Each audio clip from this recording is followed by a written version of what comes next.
All right, welcome to Verity Talk.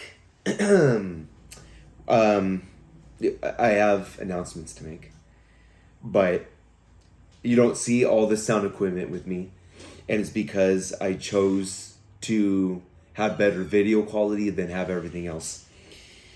And so I'm just going off of my phone right now.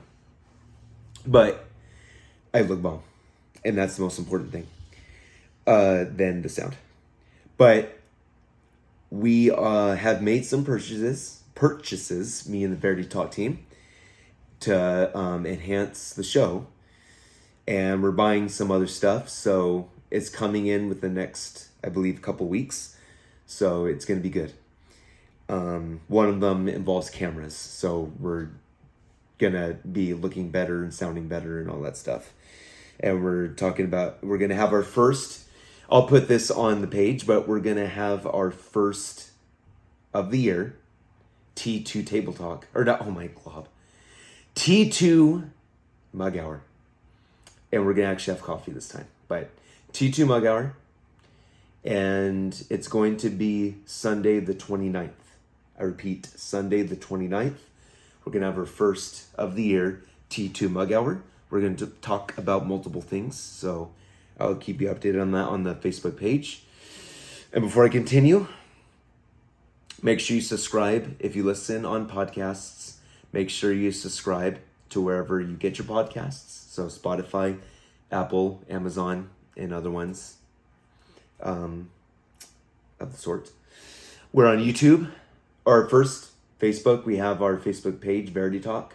Subscribe or like it so that you can be updated with everything related to it. And we're on YouTube. So subscribe and you can keep updated with the videos. So, and like I keep saying, I'm going to keep you updated on the equipment and stuff, and we're going to get that going. I think we're going to have like multiple angles for the next show. We just got to figure out how that works. But for sure, we'll have a camera and get sounds and all that stuff. So right now, like I said, we're not going to have all the sound effects that I've done in the past because I'd rather have better video quality. I could have all the sounds and stuff, but the video quality is going to suck. I'd rather have better video quality and then decent sound and then no sounds. But it's all coming. So just be patient and thank you for having patience with me. So we're going to talk about two things really quick. The first one was very interesting. So this one's from Breitbart. I believe it's pronounced. But it's 12-year-old and it's a little bit old, but I don't care. 12-year-old football player with mustache and tattoos causes massive controversy. Now, I have not seen confirmation of if he's actually 12 years old or not. So I'm going to show you a picture real quick.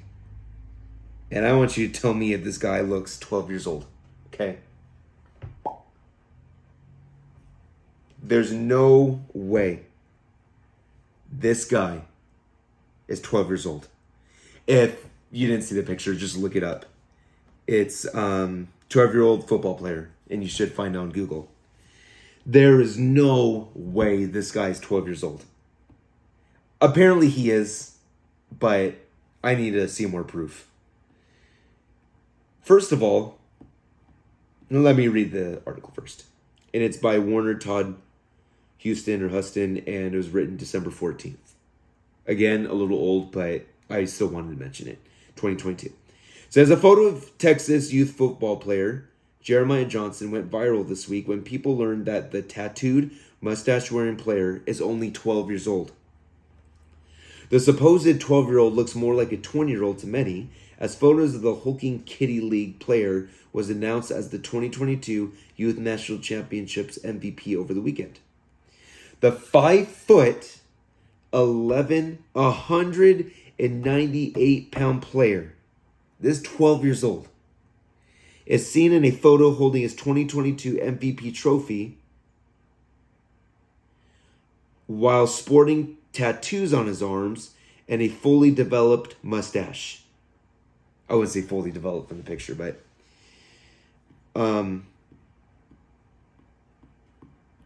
sorry, hold on. I guess it's just a bunch of pictures. That might even be it. Interesting. Despite the doubters, there we go. Despite the doubters, though, Shayna Evans, the boy's mom, claims it's all true. Jeremiah's only 12. The mustache is real, but the tattoos are not real. So thank God for that. Before I lay down, I just want y'all to know my baby going viral. These folks is going in. So yes, he's on 12U. He meets all of the requirements. No, the tattoo isn't real. Duh. Yes, the goatee is, though. The doting mom wrote on Facebook. So, I don't have any biblical commentary to say on this. But I need more than the mom saying it's real.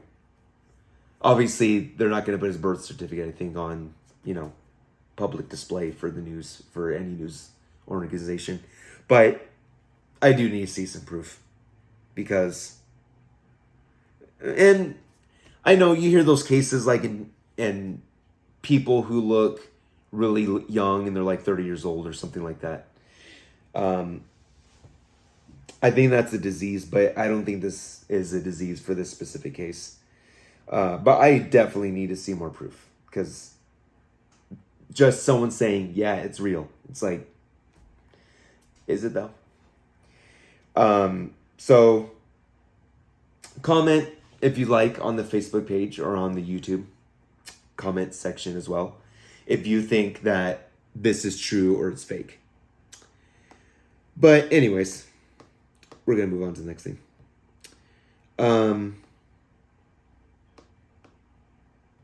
So the next one is about Balenciaga, and you're probably already aware, because it's kind of new, but kind of not. And I think it's like a couple weeks old, honestly, or a few weeks old. But it's a company that went viral, or had a picture that went viral that showed like children with bears. And these teddy bears had this type of clothing that was not appropriate. And I'm getting the article right now. But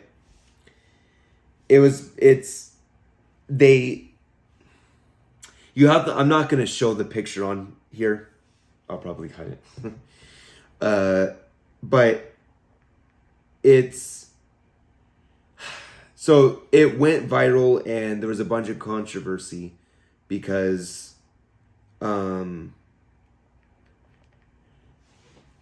it was showing a teddy bear with a specific type of clothing that shouldn't be exposed to kids. And I agree with what people are trying to say about why the kids shouldn't be exposed to this type of clothing, even on a teddy bear. And so I agree.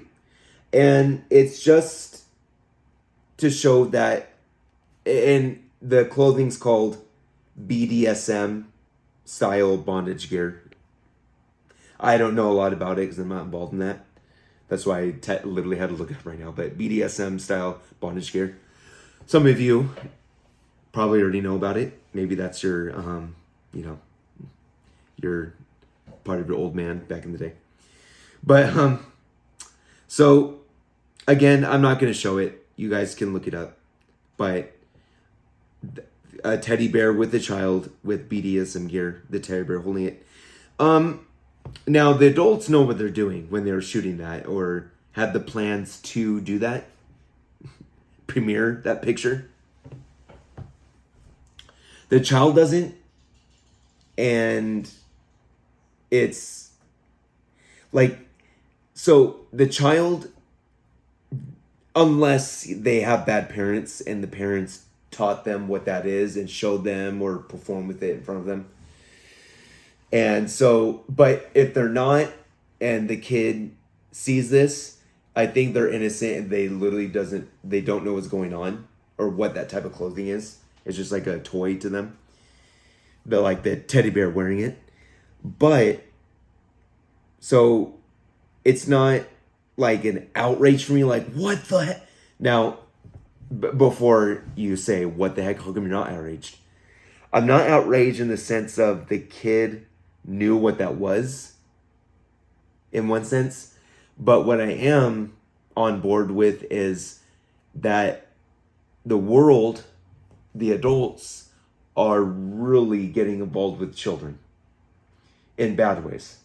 So getting in the schools and teaching them bad things or false doctrines or sinning, whatnot, all that stuff.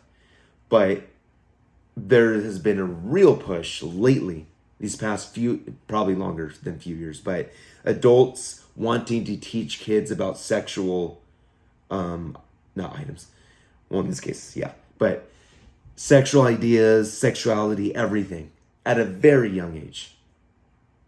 Now, as a Christian, I'm part of the camp that the talk about sex should be regulated to parents and their children.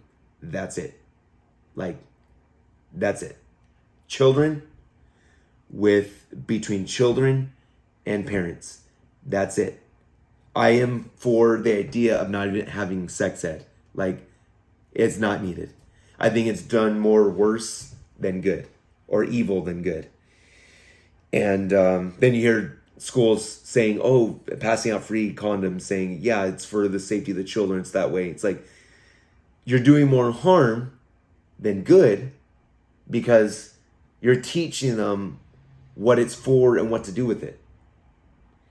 And you might say, well, the internet is going to show them, so might as well show them, like the school, as far as the schools are concerned. It's like, who cares if they see on the internet? Don't contribute to that. Let that be the parents' talk with the children. Like, the schools should have no say or talk about anything sexually related with the kids. You might say, oh, you got to talk about it in biology. It's like, no, you don't. The kids are there because of the parents. So the parents can teach whatever they can biologically to the kids since they already have the experience. And if they want to learn about that stuff when they graduate high school, hey, go ahead. But, all power to those kids that want to learn about that in college. But as far as high school is concerned, there's no need to, in my opinion. Let that be regulated to the parents. But, so, along with what I was saying, that with these, like, there's the push for adults teaching sexual things, and this is just part of it. The adults know what that gear is on the teddy bear. They know what that represents. They know what it is. And they're just blending with the children. So that's what I'm bored with.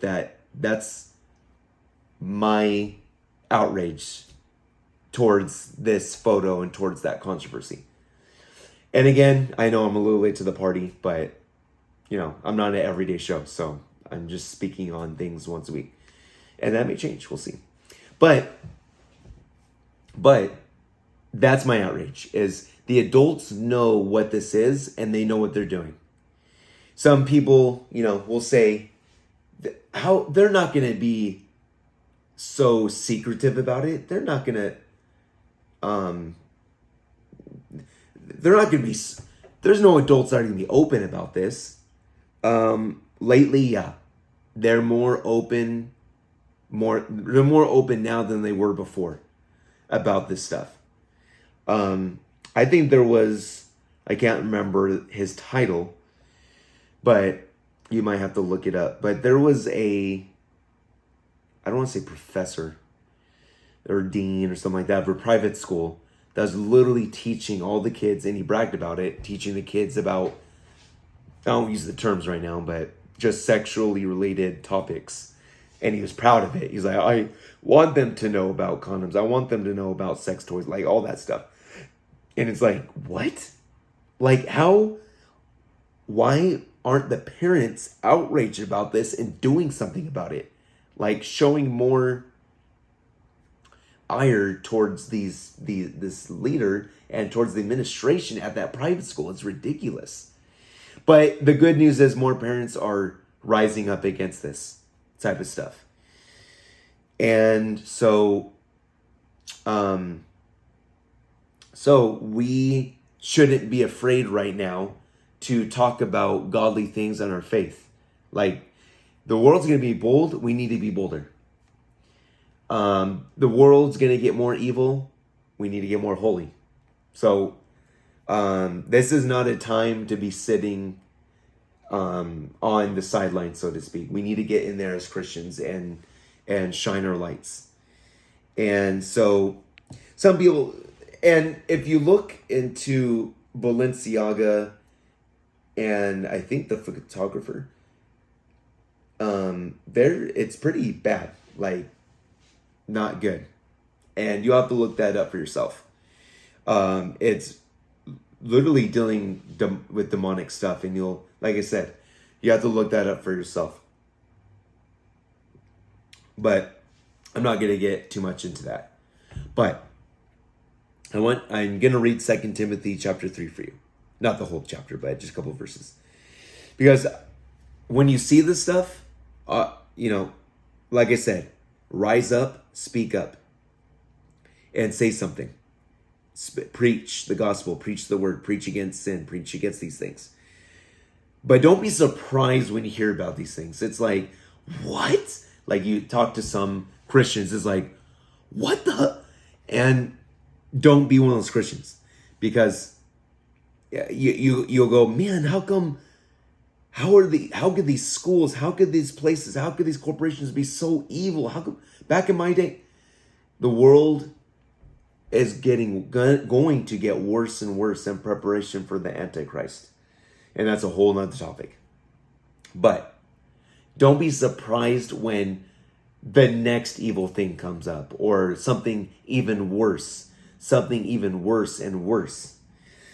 Because 2 Timothy chapter 3 verse 1 says, "This know also, that in the last days perilous times shall come, for men shall be lovers of their own selves, covetous, boasters, proud, blasphemers, disobedient to parents, unthankful, unholy, without natural affection, truce breakers," and that actually means irreconcilable, false accusers or slanderers, incontinent or without self-control. That's probably leads to what we're talking about right now. Fierce or brutal, despisers of those that are good, or even despisers of good, traitors, heady or reckless, high-minded or haughty, lovers of pleasures more than lovers of God. But this is what struck me. In the footnote, it says lovers of pleasures rather than. That gets more specific. If you read it, it says lovers of pleasures more than lovers of God. So that indicates I love this more, but I still love God. If it gets more detailed, it says lovers of pleasures rather than, meaning instead of God, I love pleasures more, is what it's trying to say. And that's more, that struck me when I first read that. Having a form of godliness, but denying the power thereof, from such turn away. So at this time, we can't fake godliness. Now I'm getting to preaching territory, but I don't care, because I'm a preacher too. But there's not the time to have a form of godliness. There's time to be godly. So all these things I just read, be the opposite. That's what you have to do right now. You can't have a form or an appearance in the Greek. An appearance. A shape.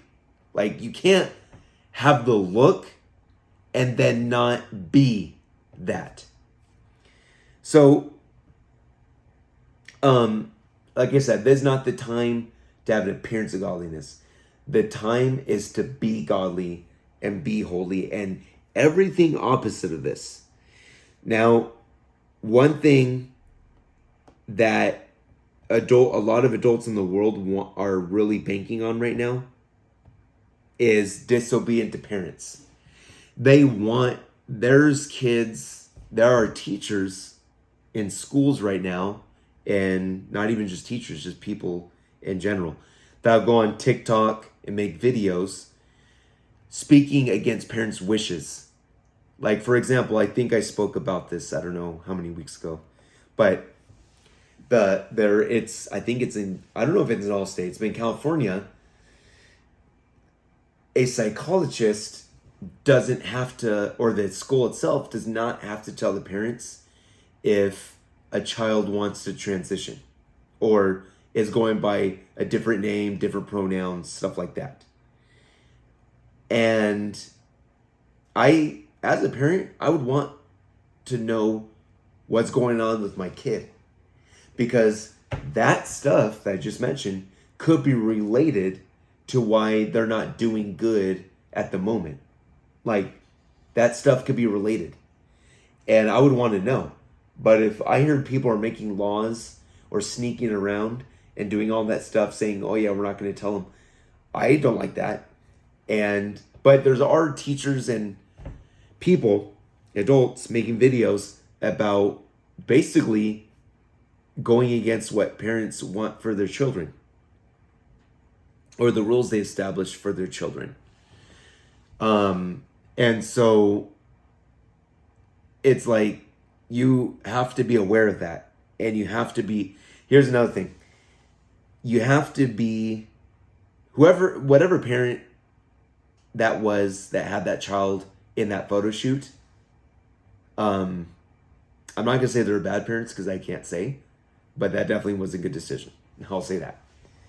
And so as a parent, which I am going to be, or no, I am, and my daughter's going to be born next month. But my daughter's going to be born next month, so I have a say in this. As a parent, you need to be on, and I work with children, so that's double whammy. You have to be on top of your children as much as possible. I'm not saying be a helicopter parent, but what I am saying is you need to be heavily involved with everything with your child. You know, when they go to school, or even before they go to school, what are they playing with? What are they watching? What are they eating?